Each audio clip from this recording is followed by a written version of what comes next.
The DCEU, or whatever they're deciding to call it now, Worlds of DC, has had a pretty rough start. Man of Steel was probably not the Chris Nolan follow-up they wanted it to be. With the release of Aquaman this year and Shazam early next year, I thought it would be cool to imagine how the DCU could be different. I'm going to imagine if they had done it the Marvel method. Solo movies leading up to a team movie. I'm not going to imagine the whole thing. I'm going to talk about what my dream Justice League movie would be.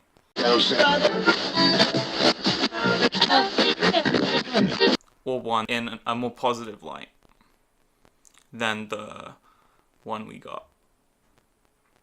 To preface this, I'm going to point out this is how my phase 1 of DC would have gone. Wonder Woman, Batman, Aquaman, Green Arrow and Black Canary, Flash, and it would culminate in a Superman movie. Up to this point, we've heard about Superman. We have not seen him. The reveal is saved for his movie, and we get his whole story. This kind of piques the audience interest. Something Marvel does really well, I think, they wait until the hero is fully formed to show you them. This does have its drawbacks. For example, them having to wait until next year to have a female solo movie. The plot would play out similar to the Thanagarian invasion episode. In fact, it would probably just be an adaptation of that.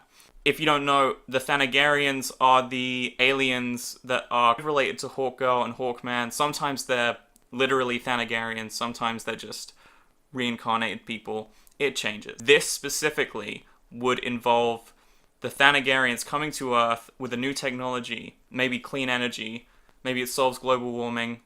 That's the same thing. The point is, the whole world is drawn to the fact that these aliens have come to pretty much save the planet. More so than Superman is doing. The only person who doesn't trust them, you guessed it, Bruce Wayne. Now, here's where it gets interesting. Bruce receives a distress call, and shortly after he finds a Martian body. Johns, the last son of Mars. The Thanagarians have been to Mars before, and they bled it dry. John warns Bruce of this, and his suspicions are confirmed. Bruce then proceeds to put the Justice League together out of heroes he's been keeping an eye on for a while. My ideal ending would be a Phantom Menace type infiltration of the Thanagarian stronghold on Earth. So at this point, pretty much the whole world has been almost subjugated. I mean, maybe you could just say it's America, but the Thanagarians are subjugating the planet. You find out that if they turn this machine on, it's going to bleed it dry. This gives us an ending that isn't just another CGI army or, bright blue beam shooting up into the sky. Hawkgirl would also switch sides at the end, and that would give them the edge to defeat the Thanagarian army. And she joins the team. Obviously. Okay, so the exciting part. Casting. For Wonder Woman, Aquaman, and Mera, I'm just going to not touch that. I think they've done it pretty well as it is. Seems okay. For Batman, I've chosen Aaron Taylor Johnson. I think he's age appropriate in that I want to see a Bruce Wayne, and we've kind of only seen this Bruce Wayne, but I think if they leaned into it more, it would be more interesting, who is dealing with the escalation in Gotham of he became Batman to deal with crime, but now crime is so ridiculous. You have the Joker, you have the Penguin, you have Poison Ivy. He is trying to see where he fits, a man with no powers, into a world where you have Superman, Wonder Woman. I think it's extremely interesting. It hasn't really been done except for in BVS, where he just tried to murder Superman. So, let's just brush past that. Aaron Taylor Johnson. He's buff enough. He's extremely buff, actually. The only thing is his voice. If I remember it, it's pretty high-pitched. So that works for Bruce Wayne. But I'd say for Batman, just give him a modulator, maybe. For Black Canary, I like the idea of Laura Harrier. She was Liz Allen in Spider-Man Homecoming. I think Black Canary, Dinah Lance should be in a band, similar to the Brendan Fletcher, Annie Wu run from 2015. I think after a starring run in the Green Arrow Black Canary movie, this is what makes her a fully fledged hero, saving the planet along with the rest of the Justice League members. And have Dan Stevens cameo as Oliver Queen.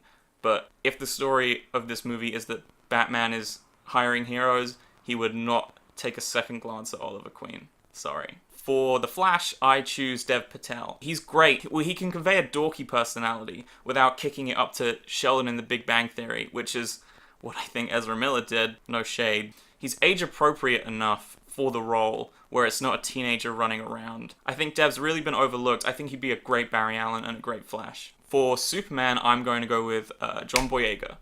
Finn from The Force Awakens and The Last Jedi. If you look at Finn in those movies, you can see the kind of dorky personality that Clark Kent employs at the Daily Planet on a daily basis. But if you look at John Boyega in interviews, he is the most lovely man you've ever met. He seems like such a delight to be around. So charming. You imagine having your day saved by John Boyega in that 70s Superman costume. It would be great. You'd be like, my whole day just got better. And not just because I'm still alive. Oh, and if you're uncomfortable with Superman being black, maybe look into the science of solar radiation, where he gets his powers. For Hawkgirl, I chose Paula Patton. If you've seen Mission Impossible Ghost Protocol, she has this incredible vulnerability to her character, and emotion that she can bring to it, while also being able to switch it into fury in a few seconds, and I think that's great for Hawkgirl. For Martian Manhunter, I'm choosing to go CG like the way they did with Thanos in Infinity War, and go with Keith David. He's probably best known as Captain Anderson from Mass Effect, or the Arbiter from Halo. His voice is so otherworldly. It is the nature of humankind to fear what they do not understand. Their ways are not our ways. And I think it would just be fucking fantastic to hear that coming out of John Johns' mouth. There are several sacred things in this world that you don't ever mess with. One of them happens to be another man's fry. He would be absolutely amazing as Martian Manhunter, the last son of Mars. Ideally, the post-credits scene would be the Guardians of the Universe seeing the increased activity on Earth and sending Abin-Sur to go investigate.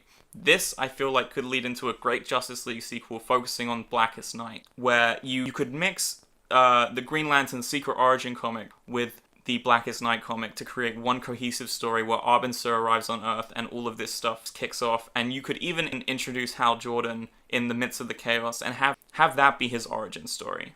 I wanted to include Hal Jordan in this movie, but I thought it would be better if we kept it Earth-based. I know he is an Earth-based hero, but that's only about 50% of the time, and I thought it would be more interesting this way. Martian Manhunter is Earth-based, by the way. Don't pull me up on that, because I will not have anything to say, because you might be right. For director, I'd say Brad Bird. This might just be because I'm thinking about Ghost Protocol again, which is a great movie. If you haven't seen it, please go watch it. He directs action really well in that movie especially. I think with the right script, Brad Bird could direct the hell out of this thing. Anyway, thank you for listening to me babble again. I hope you enjoyed the video. Please let me know if you have any thoughts on this. Great. Thank you for watching again. God bless. Have a nice day. Did I say God bless? Why did I say that?